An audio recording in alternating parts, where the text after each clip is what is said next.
എല്ലാവർക്കും നമസ്കാരം.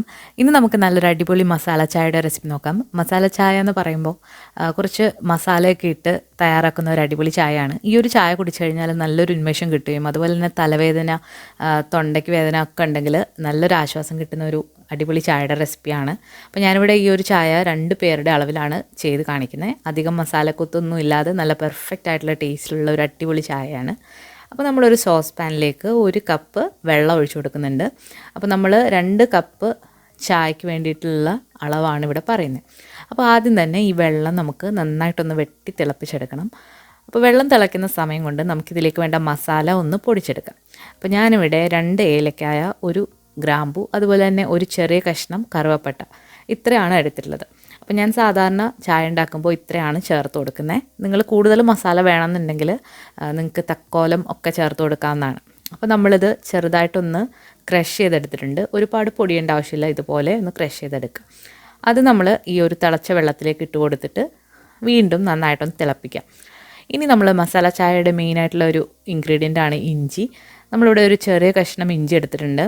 ആ ഒരു ഇഞ്ചി ചെറിയൊരു ഗ്രേറ്ററിൽ വെച്ചിട്ട് ചെറിയ ഹോളിൽ കൂടെ ഒന്ന് ഗ്രേറ്റ് ചെയ്തതിലേക്ക് ഇട്ട് കൊടുക്കുക. അല്ലാന്നുണ്ടെങ്കിൽ കൈ വെച്ചിട്ട് പൊടിയായിട്ട് അരിഞ്ഞിട്ടിട്ട് കൊടുത്താലും മതിയാകും.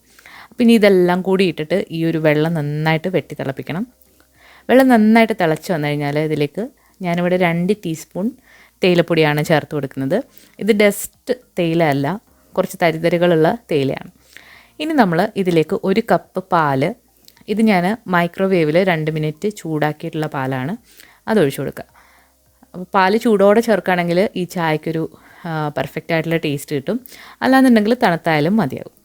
ഇനി ഇതിലേക്ക് ആവശ്യത്തിനുള്ള മധുരം ഇട്ട് കൊടുക്കാം. ഞാനിവിടെ 1 ടേബിൾ സ്പൂൺ പഞ്ചസാര ഇട്ട് കൊടുത്തിട്ടുണ്ട്. അപ്പോൾ ഇതെല്ലാം കൂടി ഇട്ടിട്ട് ഈ ചായ നന്നായിട്ട് തിളപ്പിച്ചെടുക്കുക. അപ്പോൾ ഈ ചായയുടെ ടേസ്റ്റ് എന്ന് പറയുന്നത് ഈ ഒരു തേയിലയും ഇതെല്ലാം കൂടി അതിൻ്റെ സത്തൊക്കെ ഇറങ്ങിയിട്ട് നന്നായിട്ട് തിളയ്ക്കുമ്പോഴാണ് ആ ഒരു ചായക്ക് പെർഫെക്റ്റ് ആയിട്ടുള്ള ടേസ്റ്റ് കിട്ടുക. അപ്പോൾ നല്ലതായിട്ട് തിളച്ച് വന്നു കഴിഞ്ഞാൽ ഇനി നമ്മളിതിലേക്ക് അവസാനം ഒരു ഇൻഗ്രീഡിയൻ്റ് കൂടി ചേർക്കുന്നുണ്ട്. നിങ്ങളുടെ കയ്യിൽ വാനില എസൻസ് ഉണ്ടെങ്കിൽ 1-2 ഡ്രോപ്സ് നമ്മളിതിലേക്ക് ഒഴിച്ചു കൊടുക്കുക.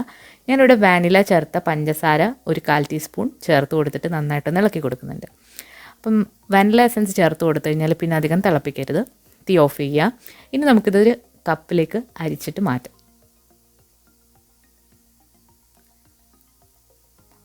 നമ്മൾ തേയിലക്കൊത്ത് മാറ്റി വെച്ചിട്ടുണ്ട്. ഇനി നമ്മൾ ഇത് നന്നായിട്ടൊന്ന് അടിച്ചെടുക്കുക.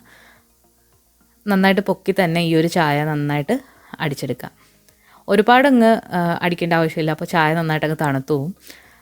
അപ്പോൾ 2 പ്രാവശ്യം അല്ലെങ്കിൽ 3 പ്രാവശ്യം മതിയാകും. അപ്പോൾ നന്നായിട്ട് പൊക്കി തന്നെ ഇത് നന്നായിട്ട് പതപ്പിച്ചെടുക്കുക. അപ്പോൾ ഒരു പെർഫെക്റ്റ് ചായ എന്ന് പറയുമ്പോൾ അതിന് നല്ല പത ഉണ്ടായിരിക്കണം എന്നാണ് എനിക്ക് തോന്നുന്നത്. പതയില്ലാത്ത ചായക്കൊരു സുഖമില്ല. അപ്പോൾ നമ്മുടെ ചായ ഇവിടെ റെഡി ആയിട്ടുണ്ട്. ഇതിന് നമുക്കൊരു കപ്പിലേക്ക് മാറ്റാം. അതുപോലെ തന്നെ ചായക്ക് നല്ല ചൂടും വേണം, അതുപോലെ തന്നെ പതയും വേണം. അപ്പോഴാണ് ആ ചായ കുടിക്കുമ്പോൾ ഒരു ഉഷാറ് കിട്ടുക. അപ്പോൾ വളരെ റിഫ്രഷിംഗ് ആയിട്ടുള്ള ഒരു അടിപൊളി ചായയാണ് മസാല ചായ. അപ്പോൾ ഇതുവരെ ഇങ്ങനെ ഒരു ചായ തയ്യാറാക്കി നോക്കിയിട്ടില്ലാത്തവർ തീർച്ചയായിട്ടും ഈ ഒരു രീതിയിൽ ചായ ഒന്ന് തയ്യാറാക്കി നോക്കിയിട്ട് നിങ്ങളുടെ അഭിപ്രായങ്ങളൊക്കെ അറിയിക്കുക. അതുപോലെ തന്നെ ഈ ഒരു വീഡിയോ നിങ്ങൾക്ക് ഇഷ്ടമായിട്ടുണ്ടെങ്കിൽ ലൈക്ക് ചെയ്യാനും ഷെയർ ചെയ്യാനും മറക്കരുത്. നമ്മൾ ഇതിന് മുൻപ് മറ്റൊരു ചായയുടെ വീഡിയോ കൂടി ഇട്ടിട്ടുണ്ട്. അപ്പോൾ അത് കണ്ടിട്ടില്ലാത്തവർ തീർച്ചയായിട്ടും അതുകൂടെ ഒന്ന് കണ്ടു നോക്കണം. അപ്പോൾ പുതിയൊരു റെസിപ്പി വീഡിയോ ആയിട്ട് നമുക്ക് വീണ്ടും കാണാം. താങ്ക്